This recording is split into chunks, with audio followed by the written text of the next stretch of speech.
8ویں امام نے حالت خواب میں اپنے بابا کو دیکھا، فرماتے ہیں بیٹا ہر مشکل وقت پریشانی کے لیے، ہر مشکل وقت میں پریشانیوں کے دور کرنے کے لیے 2 خدا کے نام یاد رکھو۔ معصومین نے مختلف امراض کی دعائیں بیان کی ہیں، 3 سورے پڑھیے، پانی پہ دم کیجئے اور ایسے مریض کے چہرے پر اور سر پہ اسے چھڑک دیجئے، دوبارہ کبھی یہ مرض لوٹ کے نہیں آئے گا۔ 8ویں امام کے الفاظ۔ امام کی شخصیت میں کیا سحر ہے؟ سحر کا مطلب وہ اثر ہے کہ نام ہی رضا ہے، یا خدا سری اور رضا ہے، یا اس کا یہ بندہ امام رضا ہے، سب کے لیے عطا ہے، سب کے لیے بخشش ہے، سب کے لیے جود و کرم ہے۔ اللہ اکبر۔ امام کی شخصیت کے باب میں گرچہ 2 جملے آپ کی خدمت میں عرض کرنا چاہوں گا۔ ایک جملہ امام کی بارگاہ مقدس سے آپ کے علم کے اعتبار سے، اور ایک جملہ آپ کے حلم کے اعتبار سے، اور انشاءاللہ ہو سکتا ہے آئندہ برس زندہ رہے، آپ کی خدمت میں حاضر ہو سکے تو باقی جو افراد اہل بیت ہیں ان کے حوالے سے بات اب آئندہ اشرے میں ہوگی۔ ابھی تو 8ویں امام کی شخصیت پر آج بات مکمل کرنا چاہوں گا۔ 8ویں امام علم کے اعتبار سے، عالم آل محمد ہونے کی حیثیت میں، قرآن کی تلاوت کی خاص کیفیت کے اعتبار سے، اب خدا سے کلام الہی پڑھتے ہوئے باتیں کیا کرتے تھے۔ ہمارے یہاں یہ سب چیزیں بیان نہیں کی جاتی، اور بیان ہو تو یاد نہیں رہتی، یاد ہو تو عمل کرنا ذرا مشکل رہتا ہے۔ اور یہ پورے احوال کو لکھا ہے اس نے جو امام کے ساتھ ہم سفر ہے وہاں سے لے کر جو آیا، کہ مولا جب تلاوت کرتے تھے سورہ اخلاص کی تو آپ فرماتے تھے بسم اللہ الرحمن الرحیم قل هو اللہ احد، اس کے بعد خفی انداز سے فرماتے تھے اللہ احد۔ کیا مطلب ہے؟ کہ خدا نے کہا ہے کہو کہ وہ اللہ احد ہے، اب جو خدا کی سنتا ہو وہی تو کہے گا کہ اللہ احد ہے۔ اسے کہتے ہیں قرآن پہ رسپانس دینے کا طریقہ، یعنی سورہ اخلاص پڑھ رہے ہیں اور ہم اور آپ جیسے سورہ اخلاص پڑھتے ہیں، سبحان اللہ، ادھر شروع ہوئے ادھر تمام بھی ہوئے، حالانکہ یہاں سانس کے روکے جانے کا مسئلہ، وقفہ دیے جانے کا حوالہ، ایک سانس میں پڑھنے میں کراہیت ہے۔ امام آیت نمبر 1 سورہ بسم اللہ کے بعد قل هو اللہ احد پڑھنے کے بعد خفی انداز سے فرماتے تھے اللہ احد، اور جب سورہ مکمل کرتے تھے تو 3 مرتبہ فرماتے کذالک اللہ ربنا، کذالک اللہ ربنا، کذالک اللہ ربنا۔ سورہ اخلاص کی تلاوت کا طریقہ، اسی لیے آپ دیکھتے ہیں مراجع عظام کی توضیح المسائل میں اگر کذالک اللہ ربی کہیں گے تو 1 مرتبہ کافی ہے، اور جب کذالک اللہ ربنا کہیں گے، ربنا، تو 3 دفعہ کہنا۔ اب اس میں کیا راز ہے وہ الگ موضوع ہے۔ امام نے سورہ اخلاص کی ان آیات کے بعد 3 مرتبہ فرمایا ایسے ہی تو ہے ہمارا پروردگار۔ اس روایت میں مجھے مولا کے الفاظ سے کذالک اللہ ربی نہیں ملا، کذالک اللہ ربنا ملا ہے۔ پھر جب آپ سورہ کافرون پڑھتے تھے تو سورہ کافرون کے ساتھ بھی آیت نمبر 1 پر یا ایھا الکافرون قل ہٹا کر، یہ آیت پڑھنے کے بعد قل یا ایھا الکافرون پڑھنے کے بعد پھر یا ایھا الکافرون۔ اب آپ سوچئے کہ اگر سورہ کافرون پڑھ رہے ہیں ترجمہ کیا بنے گا؟ قل یا ایھا الکافرون، کہو کہ اے کافرو۔ تو اب جو کہو ہے اس کو تلاوت کیا قرآن کی حیثیت میں، پھر عمل کیا محمد زمانہ کی حیثیت، یا ایھا الکافرون لا اعبد ما تعبدون۔ اور جب سورہ کافرون مکمل کرتے تھے تو 2 جملے فرماتے تھے اللہ ربی و دینی الاسلام، اللہ میرا پروردگار ہے اور دین میرا اسلام۔ سورہ کافرون کے پڑھنے کا طریقہ اور سلیقہ امام کی خدمت مقدس۔ اور اب تھوڑا سا اور آگے بڑھتے ہوئے سورہ والتین والزیتون جب امام ارشاد تلاوت فرماتے تھے تو سورہ والتین والزیتون کو مکمل کرنے کے بعد اب آپ فرماتے تھے بلا وانا من الشاہدین، ایسا محسوس ہوتا تھا جیسے خدا زمانے کے محمد سے کلام کر رہا ہو اور زمانے کا محمد خدا کو اس کے کلام پر جواب پیش کر رہا۔ بلا وانا من الشاہدین، تفصیل کا وقت نہیں ہے، کبھی سورہ والتین والزیتون پڑھیے گا اور آخری آیت پڑھنے کے بعد پھر امام کا یہ جملہ بلا ہاں ہاں پروردگار وانا من الشاہدین، اور میں ہوں گواہی دینے والوں میں سے۔ جب سورہ ملک پڑھتے تھے، ملک نہیں، سورہ قیامت، لا اقسم بیوم القیامت، جو روایت ہم تک پہنچی وہ بیان کر رہے، سورہ قیامت، سورہ قیامت اور اس کے پڑھنے کا طریقہ جیسے آپ پڑھتے ہیں ویسے ہی پڑھتے ہیں مولوی، یعنی عربی لحاظ سے پڑھتے تھے، مگر رسپانس کرنا، آپ اس سورے کو مکمل فرماتے تھے۔ وَلَيْسَ ذَلِكَ بِقَادِرٍ أَن يُحْيِيَ الْمَوْتَى، اس کا آخری جملہ سورہ قیامت کا، کیا خدا اس بات پہ قادر نہیں ہے کہ مردوں کو زندگی عطا فرمائے؟ میں سبحانک بلا اللہم، امام جواب دیتے تھے پروردگار بے شک تو قادر اس بات کے اوپر کہ مردوں کو زندہ فرمائے۔ اور جب سورہ الحمد کی تلاوت کرتے تھے، اچھا ہمارے یہاں ذرا سا ہم لوگ سمجھتے ہیں شاید جب جماعت ہو رہی ہو تو پڑھنا چاہیے، الحمد کے مکمل ہونے پر الحمدللہ رب العالمین، امام ہر موقع اور محل پر جب الحمد کی تلاوت کرتے تھے تو تلاوت کے اختتام پر شکر خدا ادا کرتے تھے۔ اور یہ تو آپ خوب جانتے ہیں، ہدایت کی دعا مانگنے والے جنہیں ہدایت نہ ملی ہو وہ کہتے ہیں ہدایت دے دے، جنہیں ہدایت مل گئی ہو کہتے ہیں اللہ شکر ہے ہدایت مل گئی، تو جنہیں نہ ملی ہو وہ آمین کہیں، جنہیں مل گئی ہو وہ الحمدللہ رب العالمین۔ صلوات پڑھے محمد والا۔ تو آٹھویں امام کا انداز تلاوت قرآن، جب آپ پڑھتے تھے سورہ اعلیٰ، سبح اسم ربک الاعلی، تو آیت نمبر 1 کے بعد پڑھتے تھے سبحان ربی الاعلی، آیت پہ عمل ہو رہا، سبح اسم ربک الاعلی، تسبیح بیان کرو اپنے بلند پروردگار کے لیے، تو سبحان ربی الاعلی۔ بہت ساری مثالیں آپ کی خدمت میں جو اس روایت کے ذیل میں آئیں۔ میں نے چاہا کہ ذرا تلاوت کا انداز، امام 3 دن میں قرآن مکمل تلاوت کر لیا کرتے تھے، اور امام فرماتے تھے کہ میں اس سے بھی کم وقت میں تلاوت مکمل کر سکتا ہوں، لیکن میں رک جاتا ہوں، ان آیات پر غور کرتا ہوں۔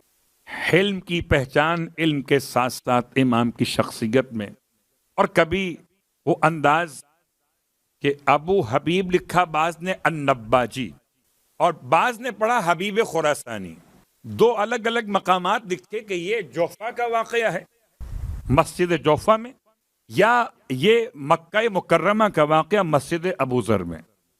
حالانکہ مکہ مکرمہ میں تاریخی اعتبار سے مسجد ابو ذر تلاش کرنا مشکل کام ہے، مسجد ابو ذر کے نام کی مسجد مدینے کے اندر ہے، تو لوگ گئے ہیں، شاید کبھی انہیں یاد ہو مسجد ابو ذر، مگر آج کل قافلے وہاں جاتے نہیں ہیں۔ یہ جو علاقہ مرکزیہ کا ہے نا، باب مجیدی مرکزیہ کا علاقہ، اس سے آگے جاتے ہیں تو شارع ابو ذر ہے۔ اب وہاں ایک مسجد ہے، مسجد امام بخاری کے نام سے، ہو سکتا ہے یہی وہ مسجد ہو، خیر میں کہاں نکل گیا۔ جوفا الگ، مکہ الگ، مدینہ الگ، لیکن واقعہ ایک ہے۔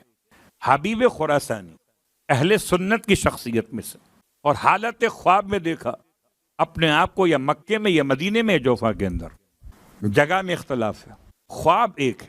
کیا دیکھا کہ طواف کر رہا ہے صحن کعبہ کے اندر، شور مچا کہ پیغمبر آئے ہوئے، خواب دیکھ رہا ہے، اور پیغمبر مکے کی کوئی مسجد ابو ذر ہے اس خواب کے اعتبار سے، وہاں بیٹھ کر زیارت عام کا اعلان کیا گیا، سب سے ملاقات کر رہے ہیں۔ کہتا ہے حبیب خراسانی کی میں نے طواف مکمل کیا، نماز پڑھی اور سیدھا مسجد ابو ذر چلا گیا۔ اللہ کے رسول بیٹھے ہوئے، لائن لگی ملنے والوں کی، میں لائن میں کھڑا ہو گیا۔ آہستہ آہستہ آگے آگے بڑھتے پیغمبر کے پاس پہنچا. آپ کے دہانی طرف بڑا تھال رکھا ہوا ہے, اس میں سیحانی کھجور رکھی ہوئی. میں نے سلام کیا, ہاتھ چومے پیغمبر کے, اور آپ نے مٹھی بھر کے دائیں ہاتھ سے مجھے کھجوریں عطا فرمائی. کہتا ہے میں وہیں تبرک لے کر باہر آیا تو ہر انسان کی خواہش ہوتی گننے والی. گننا شروع کیا, کتنی ملی ہیں؟ 18 تھی. کہنے لگا میں نے یہ گنی اور خواب سے آنکھ کھل گئی. کہتا 2 دن کے بعد امام رضا علیہ السلام کی آمد ہوئی. یہ شیعہ راوی نہیں ہے, لیکن امام رضا کی خدمت میں شیعہ سنی سب کے سب ایسے ہی عقیدت سے جاتے تھے جیسے کوئی اختلاف کا عنوان ہی نہ ہو. اختلاف تو ہے ہی نہیں, امام تو سب کے امام ہیں. جو مانے اس کے بھی امام ہیں, جو نہ مانے اس کے بھی امام ہیں. بس یہی فرق ہے, مان کے مرے گا تو کمال مرے گا, اور مر کے مانے گا تو جہنم میں جلے گا. کمال مان کر مرنے میں ہے, مر کر ماننے میں نہیں ہے. ہم مان جائیں گے, وہاں تو کوئی آپشن صلوات پڑھے محمد ہو. تو اب امام تشریف فرما تھے, بالکل وہی ماحول سے تعبیر خواب سمجھیے, تعویل خواب سمجھیے. امام کی خدمت میں پہنچا, امام ویسے ہی بیٹھے جیسے پیغمبر بیٹھے ہوئے تھے, لائن لگی ہوئی, یہی پہنچ گیا. اور وہی امام کے دہانی طرف کھجور رکھے میں سیحانی کھجور. امام نے اپنے داہنے ہاتھ سے اٹھا کر کھجوریں مٹھی بھر کے اسے دے دی. اب خواب میں گن چکا تھا,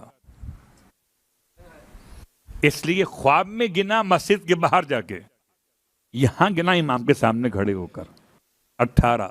کہتا ہے مولا حل من مزید, تھوڑا سا اور دے دیجئے. امام نے مسکرا کے ارشاد فرمایا اگر جد نے اور دیا ہوتا, اللہ اکبر, اگر جد نے اور دیا ہوتا تو ہم بھی دے دیتے. تو پتہ چلا کہ جانشین محمد اگر 8ویں نمبر پر بھی ہو تو مثل محمد ہے. یمن سے ایک مرتبہ مال غنیمت جب آیا, سرکار کا دور ہے, اور سرکار کا انداز بڑا مختلف تھا. آپ نے ارشاد فرمایا یا علی یہ سکے آئے تھے, کہ سکے بانٹ دیجئے. مال غنیمت یمن سے آئے تھے, مولا کائنات اللہ کے رسول کے حکم, سکے بانٹنے لگے, ایک ایک مٹھی بھر کے دے دیتے. سکے گن کے نہیں دیے مولا نے. سکوں میں آج کا تو مجھے نہیں معلوم, یہ لگتا ہے کہ آج ایسا نہیں ہوتا ہوگا, لیکن ماضی میں ایسا ہوتا تھا کہ سکوں پر لکھا ہوتا تھا 1 درہم یا 1 دینار. اب سکے کا سائز برابر ہو, اس کی ویلیو برابر ہو, لیکن ویٹ میں فرق ہو سکتا ہے. اس زمانے میں جب سکے ڈھالے جاتے تھے تو ویٹ پراپر شاید نہیں ہو پاتے تھے. اور آپ کو تو یاد ہی ہوگا وہ 3 دینار زیادہ وزنی ہیں, 17 اس کے کم وزنی ہیں, یہ روایت آ چکی ہے.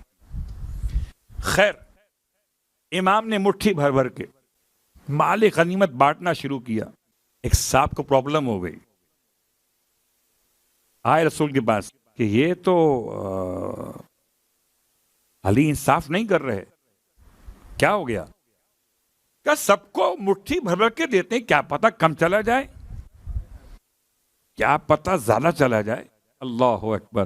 مجھے بچپن میں جب کبھی جاتے تھے مجلسوں میں تو استاد ہوا کرتے تھے سوسخانی کے, وہ سوسخانی بھی کرتے تھے, تبرک بھی بانٹتے تھے. اور جب استاد سے کہا استاد آج مجمع زیادہ ہے تو مٹھی چھوٹی ہو گئی. کہا استاد آج مجمع مسئلہ نہیں ہے, تبرک بہت ہے, تو مٹھی بڑی ہو گئی. سارا کمال مٹھی کا ہے. صلوات پڑھے محمد والے.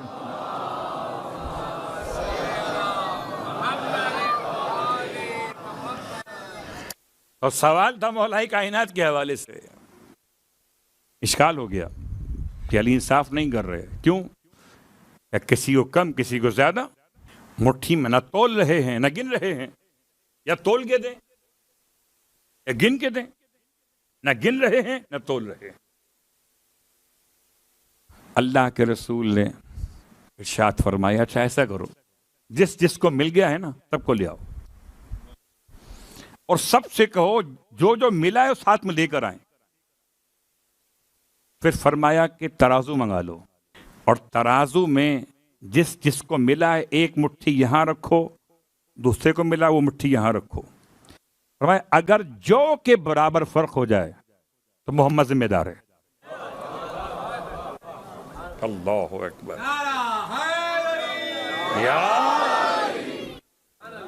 اگر جو کے برابر فرق ہو جائے، یہ سمجھانے کے لیے ہے۔ لفظ جو کا استعمال یہ معیار وزن نہیں ہے، سمجھانے کے لیے تھا۔ جتنے سب کو بانٹے گئے تھے سب کے سکے رکھے گئے ایک طرف، دوسرے کے ایک طرف، سب کے برابر، بالکل برابر برابر برابر۔ تب اللہ کے رسول نے مسکراتے ہوئے ارشاد فرمایا کفی وکف علی سواء فی العدل، میرا ہاتھ اور علی کا ہاتھ عدل میں دونوں برابر ہیں۔ تو دونوں ہاتھ برابر ہیں عدل میں تو دستے عدل ہے علی کا ہاتھ بھی، اور دستے عدل ہے مصطفیٰ کا ہاتھ بھی۔ جو دستے عدل ہو کبھی دستے ظلم کی بیعت نہیں کر سکتا۔ دستے عدل، اللہ اکبر، وہی امام رضا علیہ الصلوۃ والسلام کا انداز ہے۔ اسی ہاتھ سے اگر جدنے اور دیے ہوتے، اگر جدنے اور دیے ہوتے تو ہم بھی عطا کر دیتے۔ بات کو سمیٹ رہا ہوں۔ امام کی بارگاہ سے میں نے کل آپ کی خدمت میں جو بیان کیا تھا کہ ایک ایک مرحلے پر معصومین نے مختلف امراض کی دعائیں بیان کی ہیں، مجھے نہیں معلوم تھا۔ مجھے آج مجلس میں آنے سے پہلے ایک مومن سے ملاقات ہوئی اور وہ اسی مرض کے حوالے سے، مرگی کے حوالے سے، 8ویں امام کا فرمان میں کل پڑھ چکا، 3 سورے پڑھیے، پانی پہ دم کیجئے، اور ایسے مریض کے چہرے پر اور سر پہ اسے چھڑک دیجئے، دوبارہ کبھی یہ مرض لوٹ کے نہیں آئے گا۔ 8ویں امام کے الفاظ۔ 8ویں امام نے حالت خواب میں اپنے بابا کو دیکھا، فرماتے ہیں بیٹا ہر مشکل وقت پریشانی کے لیے، ہر مشکل وقت میں پریشانیوں کے دور کرنے کے لیے 2 خدا کے نام یاد رکھو، یا رؤوف ہو یا رحیم ہو۔